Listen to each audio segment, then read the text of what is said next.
All right. Welcome back, everyone, to the Deep Dive. Today, we are really getting into something fascinating. We've got a whole stack of articles, a ton of industry research, and, a lot of your own keen observations about what's going on with modern blockbuster cinema. And it's a topic that I think a lot of people feel, even if they can't quite put their finger on the exact term for it, there's this sense that something has shifted. Exactly. Yeah. And that's our mission today, right? Yeah. To give you the distilled insight, the language, so you can be the most informed person in the room about this very specific and, let's be honest, often pretty frustrating phenomenon in storytelling. Mm-hmm. Because if you follow any of the big franchises, we're talking Star Wars, major fantasy epics, those classic adventure reboots, you have probably sensed this shift. Oh, for sure. It's not just that the characters are changing. It feels like the new heroes are almost purpose-built to humiliate the old ones. Yes, that's a great way to put it. They're not there to stand beside an icon. No, they're there to act as a kind of a narrative sledgehammer against them. All right. And the material you shared with us, it just confirms this core observation, this idea of hero degradation or,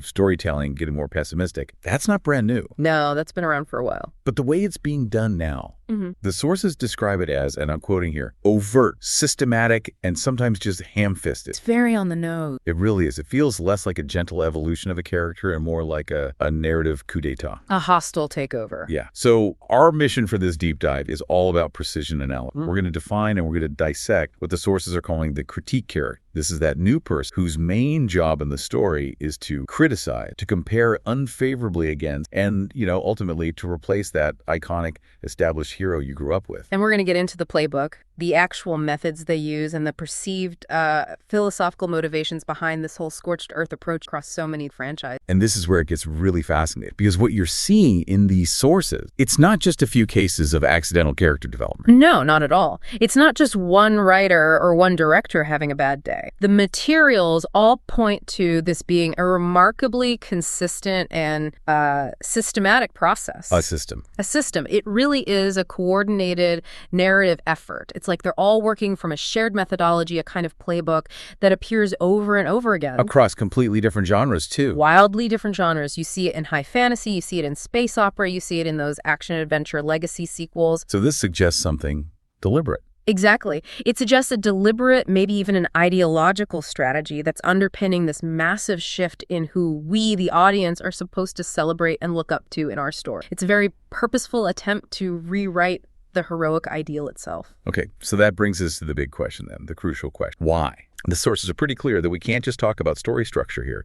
We have to talk about philosophy. They argue this whole thing is being propped up by a specific philosophical lens that's, kind of dominating certain creative circles right now. Precisely. To really get why these iconic figures are being so deliberately destroyed, we have to look at the philosophical foundation that the source material points to again and again, and that is nihilism in storytelling. Nihilism, that's a heavy word. It is. And stripped down to its core, nihilism is a profound and often really sobering philosophy. It basically asserts that life is meaningless. Right. That existence itself is purposeless, and that any value we think we see in what we do is, at the end of the day, an illusion. It is the deep, fundamental rejection of any kind of inherent lasting. Wow. Okay, I can already see how that worldview would just violently clash with a classic hero story. Oh, absolutely. A hero's journey is almost always about finding meaning, right? It's about overcoming chaos, leaving a legacy. It creates a massive fundamental tension. And when that framework, that nihilistic framework, enters storytelling, the consequences, as all these sources detail, are just profound. They're structural. How so? Well, nihilism, by its very nature, actively reject traditional. And that doesn't just mean, social tradition. It means the very building blocks it tells, the whole idea of a quest or a moral victory or finding some ultimate. So all the things that make a hero story. Exactly. All those man-made structures, things like institutions. Like the Jedi Order. The Jedi Order, governments, churches, you name it. Basic human goals, too. Building a legacy, achieving lasting peace, raising a family, even the reliability of objective facts and knowledge. All of it is seen as fundamentally unknowable or corrupted or just inherently worthless. So there's this feeling of cosmic futility. Like, what's the point of even trying? That's it, exactly. A sense that all striving is foolish, and that has to pervade the entire narrative world. So if these sources are onto something, the whole purpose of a classic hero like a Luke Skywalker or an Indiana Jones is just, it's completely at odds with this philosophy. Completely, because they exist to defend institutions, to seek objective truth, like the Ark of the Covenant, and to build a legacy that lasts. And the destruction of that legacy is the whole point. It's the narrative output of that philosophical. Yeah. If life serves no ultimate purpose, then the hero themselves, as the sources note, they just exist until they inevitably exit the mortal coil. That's grim. It is. Yeah. Any grand ambition, any idea of an enduring legacy, or any sense of real triumph is ultimately just a lie we tell ourselves to cope with. How pointless it all. The material had a really blunt analogy for this, didn't it? It did. A very blunt one to illustrate the purposelessness of human existence. It says to think about the mundane, repetitive cycle of an uninspired life. And I order the food, you cook the food, then the customer gets the food. We do that for 40 years, and then we die. That specific analogy just perfectly captures the pervasive, almost mocking attitude towards any kind of ambition or transcendent meaning. It just strips the human experience of any spiritual or moral weight. Okay, so that is a very grim baseline. So then applying that lens to media that used to celebrate grand goals and clear moral heroism, like Star Wars, that has to create a destructive clash. How do the sources say that collision happens in practice? Well, one of the main, most visible ways nihilism shows up in media is through the destruction and outright mockery of our favorite hero. The humiliation isn't subtle at all. No. It's extensive and it's active, and it often becomes a core plot point. The sources say writers go to increasingly bizarre and frustrating lengths to send the message. Our iconic heroes have no real meaning or value. And in fact, they were never as good or as successful as we all mistakenly believed. So they're not just flawed, they're fundamental failures. Yeah. There are failures. And the sources are clear that no gender is completely exempt from this. Even some new characters get flaws and die in shame as a kind of atonement for their success. But they consistently stress that this specific, systematic degradation is certainly more common among the prominent male heroes. Why them specifically? Because those heroes, your Luke Skywalker, your Aragorn, your Indiana Jones, they often represent the very values that this world... Clear moral certainty. Right. Reliance on traditional institutions, the pursuit of a lasting legacy. They are the biggest targets because their symbolic height is, as the sources say, astronomically high. To clear the ideological space, you have to tear down the biggest idol. You got it. Okay, so let's unpack how this nihilistic philosophy translates into the actual narrative method we're focused, the critique care. Because the humiliation of the old hero isn't the only tool, right? Not at all. The creation of a new, seemingly superior hero is the other, equally important. The sources describe this as a coordinated system that's intended to cause maximum destruction to the old hero's reputation. It's a double-barreled attack. It's absolutely a two-phase attack, and it's often executed right within the same move. Phase one is the prep work, criticism. Right. The audience has to be convinced of just how awful their heroes really are, or how deeply flawed their belief system. That way, the rejection that comes later feels justified. It feels necessary. You can't replace something people love unless you first make it seem repulsive or, obsolete. Exactly. And once that old idol has been sufficiently discredited, once Luke has tried to kill his nephew or Indy is just left weeping in a chair, then comes phase two, comparison. This is where the new ideal hero comes in. This is where the critique character really shines. They embody all the virtues and values that are preferred by the current writers. Yeah. Things like self-reliance, innate power, a rejection of the past structure. And the story just points fingers. It actively points fingers at the older, discredited version and effectively says, see, this is why you shouldn't like this character. This new one is so much better in every way that matters to us now. So the critique character exists as this highly polished, seemingly flawless measuring. A measuring stick designed to make the established icon look small and damaged, and most importantly, completely unnecessary. Let's get into the case studies because this is where the theory really hits the road. The sources identify the first major, high-profile target for this double-barreled attack, and the choice was, well, it was strategically brilliant in a way. It was. Luke Skywalker. Of course. It had to be. His status as a hero is, like we said, astronomically high, not just in Star Wars, but in global pop culture. He's the archetype. He is. He was the archetypal traditional hero who resonated for generations because he championed these fundamental, inspiring values, doing the right thing, even when it was painful, seeking adventure. And this is the core moral lesson of the original trilogy, never giving up on family. Even when they're Darth Vader. even when they're Darth Vader. So to deconstruct that type of heroism, you have to start with the biggest, brightest example of it. And the execution of that critique was so systematic. That's what's so striking. The sources just paint this clear picture of deliberate degradation. It's all designed to just invert his legacy. It is. We see Luke presented through this lens of isolation, crushing insecurity, and almost total inaptitude. He's not just a flawed master who's struggling. No, he's a man who's so comprehensively defeated by his own past that he's basically abandoned his entire moral calling. They make him out to be a total failure. A man so full of despair that he attempted murder against his own nephew, Ben Solo. And ultimately just a relic of the past, a guy who physically rejects the tools of his old identity. He just tosses away the lightsaber. That moment said it all. It really did. This wasn't subtle commentary. It wasn't a complex exploration of moral failure. It was a complete character inversion designed to clear the path for his replacement. The character who embodied hope, who redeemed the galaxy's greatest villain through pure compassion. Became the character who embodied failure, regret. He had to be broken so that the audience... And once that ground was, salted and tilled and his iconic status was degraded, the writers introduced the counter-narrative, Red. And the sources argue she was explicitly constructed to be the ideal version of Luke Skywalker for this current generation of writers, a cleaner, faster, more perfect slate. And to make sure the audience got the message that they recognized her replacement role, they intentionally layered her character with all these superficial similarities from Luke's classic origin. They made the connection obvious. So obvious. The tragic, lonely backstory, life on a desert planet scavenging old junk. The interest in mechanics and ships. Mysterious origins tied to a terrible secret. They kept all the aesthetic window dressing identical as a signal. It's like they were saying, hey, everyone, this is the new farm boy. But the sources really stressed that the true function of this critique character isn't found in the similarities. It's in the crucial difference. The points where Rey is designed to overcome what they see as Luke's narrative flaws from a modern view, specifically his dependence on mentors and tradition. Let's look at this through the lens of the traditional hero's journey, which Luke followed to it. He had the refusal of the call, the meeting of the mentor. Yoda, Obi-Wan. Right. And the need for just rigorous, painful training and discipline. Rey's journey systematically rejects that entire traditional structure. And that is the first line. To connection and family. Luke, for all his independence, was defined by his family and friends. Absolutely. He had Owen and Beru even if he chafed against them. He only became a hero by reconnecting with his sister and redeeming his father. But with Rey, the sources note, the writers made sure she was initially completely without connect. So any power she had, any achievement she made, would be completely her own. It wouldn't be tainted by depending on others or traditional family or even past knowledge. The message seems to be that the support system that defined Luke is just unnecessary for true heroism. And that extends dramatically to the core of the whole Jedi narrative, training and discipline. Oh, yeah.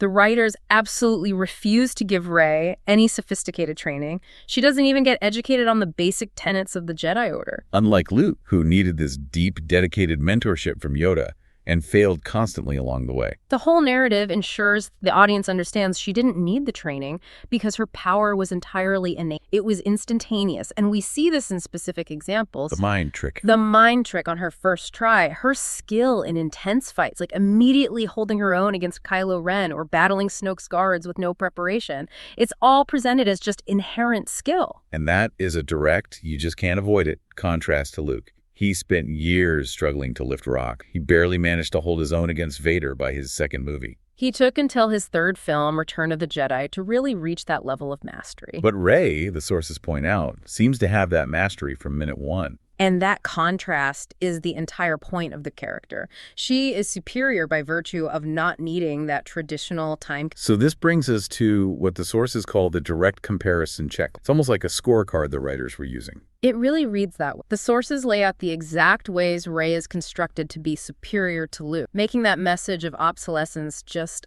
unavoidable. Let's go through it. Okay, point one. Luke needed a family foundation. Owen and Beru, Leia, Han find his way, and Rey was completely self-made and self-sufficient. Her identity entirely. Point two. Luke desperately needed training, mentorship, guidance. Rey didn't. Her powers were innate, requiring no formal education. Okay, point three.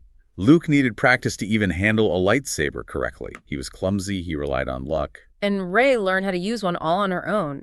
She displayed a competence that just dwarfed his initial attempt. And point four, Luke needed a lot of help learning control. He was rash, he was emotional, he almost fell to the dark side out of pure impetuousness. Whereas Rey, the source's state, seemed to have perfect control without any sort of guidance whatsoever. Her emotional stability, by comparison, is just instant. They didn't stop there, though. They took the superiority even further. They did. They equipped Rey with innate powers that Luke either had to work for years to learn or just never achieved in the original films. We see her instantly knowing how to use both Force Lightning and Force Heal. With no prior experience or teaching. None. She is written, quite simply, to be ridiculously overpowered. In direct contrast to the hero she is meant. The comparison is innocent. The new hero is better, faster, and more potent by birthright, not by act. But wait a minute, I have to ask. If the sources claim the goal is this purely self-made success, doesn't connecting Rey to Palpatine at the end just completely undercut that whole narrative? That's the question, isn't it? It seems like a massive contradiction. It just proves that the old structure of inherited power and lineage is unavoidable, even for the critique character. It's an enormous irony, and the sources highlight this very point. While they were trying so hard to make her purely self-made and superior,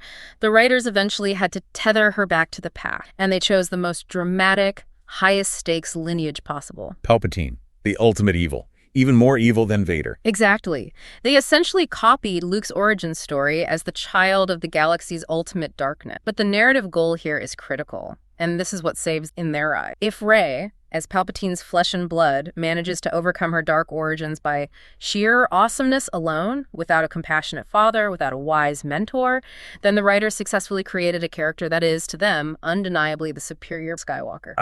So her success is solely her own, and she gets all the credit. It basically sideloads Luke's hard-won moral victory, which was all about compassion and connection. Precisely. It makes the moral comparison not just about competence, but about lineage versus self-determination. Luke overcame evil through connect family. Rey overcomes greater evil through raw, innate power and self-sufficiency, proving you don't need those. The sources wrap up this case study by looking at the business reaction, which is the final ironic twist. It is. Despite Rey being the designated successor, the announcement for her solo film was made, 2 years ago now?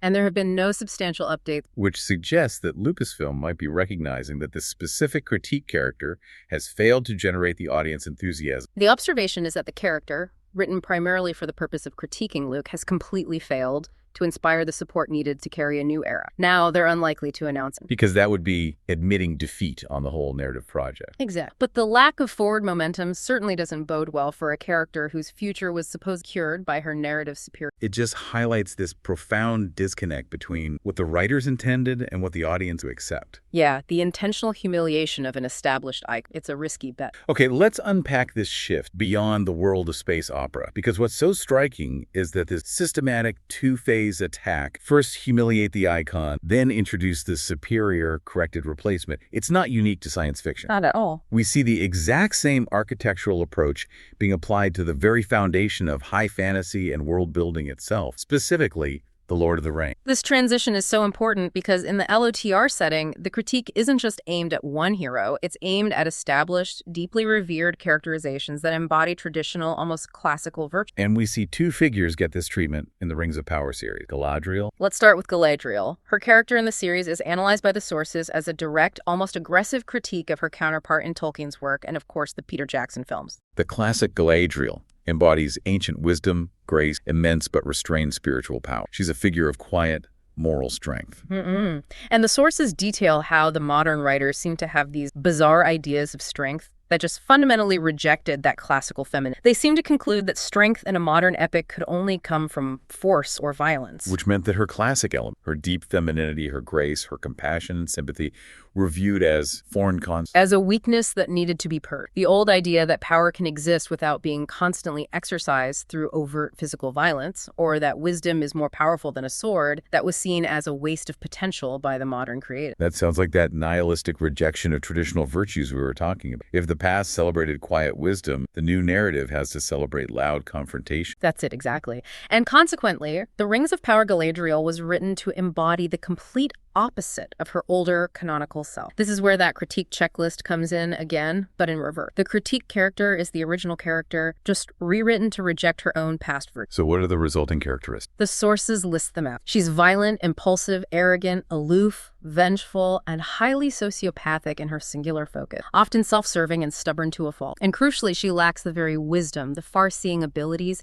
the discipline, or the principle that defined her. Can you give us a concrete example of this violence-only strength? How does it play? Certainly. A major example the sources cite is the constant presence of her armor and her insistence on fighting, not leading, but physically fighting in every conflict. In the classic narrative, her strength is intellectual and spiritual. She stops the temptation of the One Ring by sheer moral will without lifting a finger. In the show, she's almost never seen without her sword, and her first big act is this obsessive quest for vengeance alone, dismissing all counsel and all logic. And the sources stress that her motivation is just reduced. Completely. Instead of being driven by the larger fate of Middle-earth or her deep understanding of the elven race, her entire character exists solely within the bounds of anger and vengeance. That emphasis on singular, personalized vengeance is key.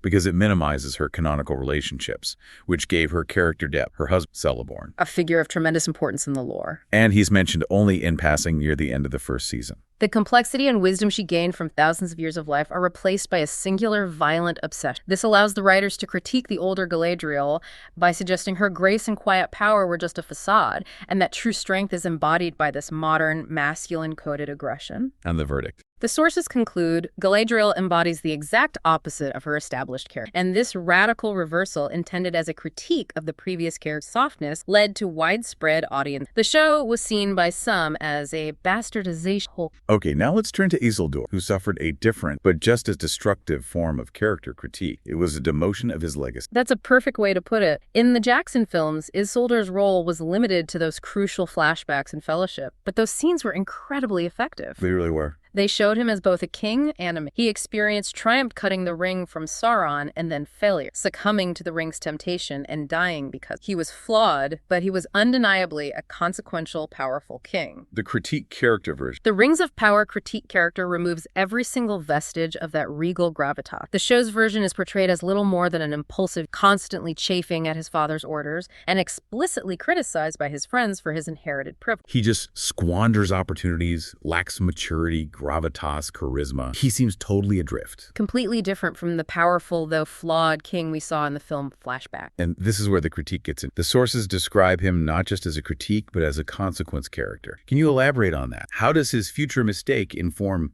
his current smallness? Absolutely. Because his choices in the original narrative, refusing to destroy the ring, led directly to all the Con 30. His narrative punishment in this prequel is to appear small and flighty, uninspiring, and utterly insignificant. He's being punished for his future failure by being narratively reduced in the past. Exact. Any admiration the audience might have had for him as the king of Gondor and the defeater of Sauron is systematically undermined. He's just a boy tossed about by the winds of fate who seems not to be in charge of his own destiny at all. His purpose isn't to be heroic. It's to be a reminder of the foolishness of the past. His punishment is the narrative equivalent of stripping him of his historical weight and leaving him as this petty, unremarkable adolescent. That's a fascinating, almost punitive way to approach a foundational character.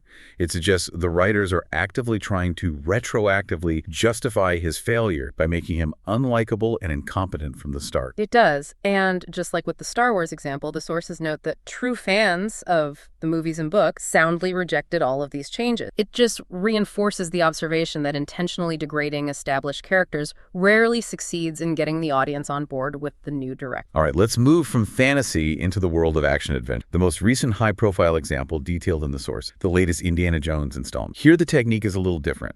The focus isn't on stripping away power entirely, but on reinforcing the physical and emotional obsolescence of the established hero to make the critique character's emergence feel necessary. Yes, the sources make it clear the film goes to extensive lengths right from the beginning to establish the critique of him. He's immediately reminded of his physical and emotional, old, tired, washed up, and completely exhausted. He's introduced drowning in despair, Yeah. a far cry from the enthusiastic adventure. And the sources meticulously detail the specific failures and sorrows used to justify this state of despair. It's like they're creating a tragic backdrop to make sure the audience views him with pity, not with awe. We learn about the recent divorce from Marion, which symbolically breaks his only remaining human connection. And more devastatingly, the death of his son, Mutt, in the Vietnam War. That removes his last chance at a legacy at succession. He's facing his unwanted retirement, the end of his academic life, and he just expresses a profound desire to sleep his life away, waiting for death. This systematic cataloging of sorrow is not accidental. It is narrative preparation. The critique aims to destroy his legacy family and his self-worth,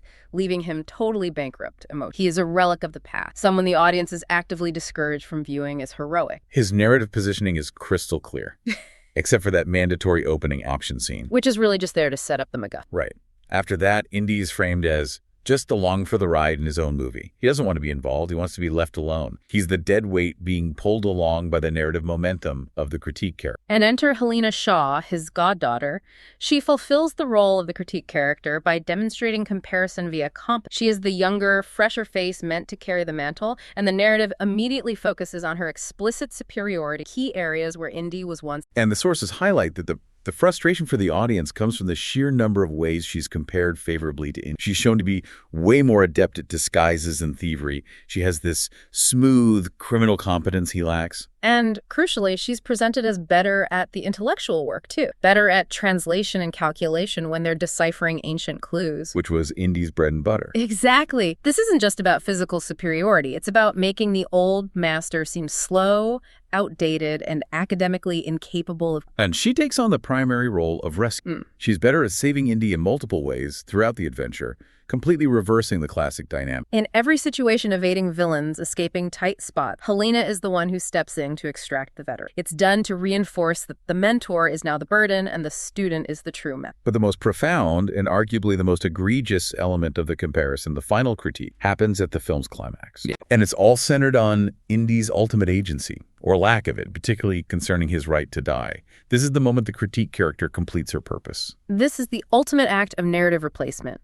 The sources discuss that final sequence where Indy, having reached the past, is just completely overwhelmed and defeated by life. His family's gone, his career. And he finds a moment of peace and purpose in this historical setting. He explicitly chooses to stay and die there. He believes life has moved on without him.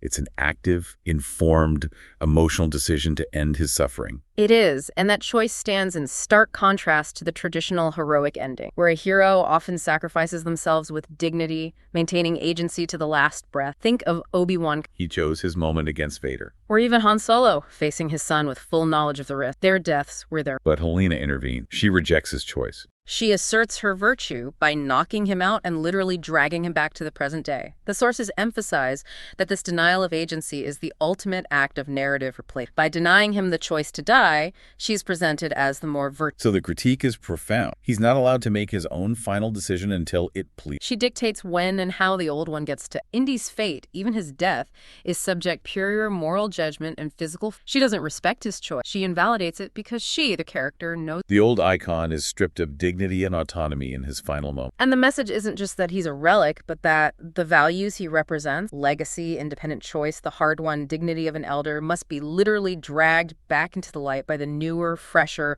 morally superior. Whether the old hero likes it or not. Exactly. And the sources point out that this specific sequence, more than any other, crystallized the audience's frustration. It was such an aggressive and total violation of the characters, confirming that the story's primary goal was to humble the icon, not celebrate his swans. Okay, so we've covered 3 major case studies that all use the same structural mechanism. First, humiliate and critique the icon. And second, introduce an overtly superior replacement to highlight the old hero's flaw. Let's circle back to the why.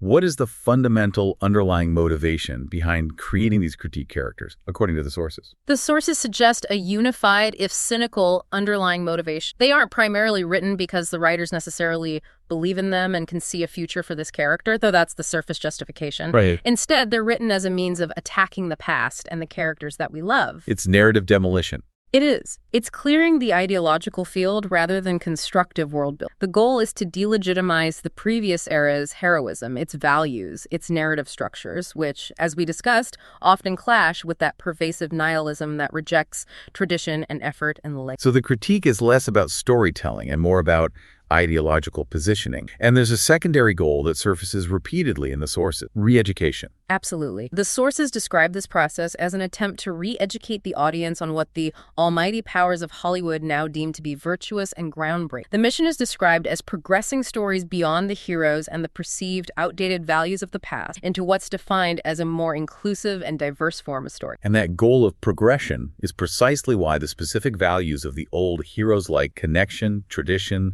discipline, emotional struggle are systematically replaced by innate competence, self-sufficiency, and overt displays of instantaneous power and character. The old character is deemed tired, washed up, and ideologically obsolete, and so their entire value system has to be cleared out to make way for the new one. We see it played out perfect. Luke's need for Yoda, becomes Rey's innate mastery, Galadriel's patient wisdom, becomes violent, aggressive vengeance, Indy's intellectual curiosity and persistence, becomes Helena's effortless thievery and calculation. The effort is removed, the tradition is rejected, and the dependence on others is erased, all reflecting a specific set of modern. But here is the magnificent irony, the blowback that just defies the intended mission. The characters created for this express purpose, Rey, the Rings of Power Galadriel, Helena Shaw are, despite massive promotional effort, generally disliked by large segments of the audience. And the financial consequences have been notable. Massive losses, underperformance across these franchises. The contradiction is palpable. The sources note that this systematic process of comparison and punishment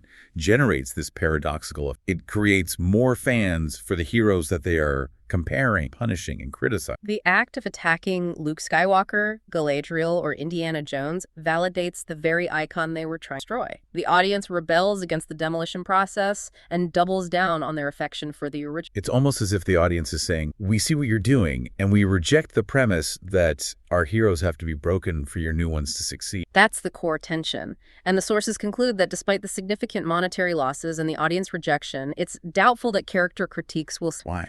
Because the underlying mission is viewed as prioritizing this idea of narrative progress or ideological necessity success. The result is the creation of characters that are ultimately written for no one but the writers themselves, prioritizing that mission over genuine audience engagement or the leg friend. Okay, let's take a final step back. We've unpacked this entire dynamic, this systematic, philosophical attack on established values to clear the way for a new narrative. What stands out to you, the learner, about this relationship between narrative purpose and audience acceptance? Is the failure just one of rushed or poor execution? Or is there a fundamental rejection of the premise that beloved characters must be destroyed to make room for new? And that leads to the central, most important question, one that the sources really encourage us to mull over. If the explicit goal, as stated, is truly to move towards more diverse, modern, and inclusive form of storytelling, a goal many people would agree with, this raises a really important question for you to consider as you consume. Why does that process, almost without exception, require the outright rejection and humiliating path, rather than simply building new, strong, and compelling narrative alongside the old?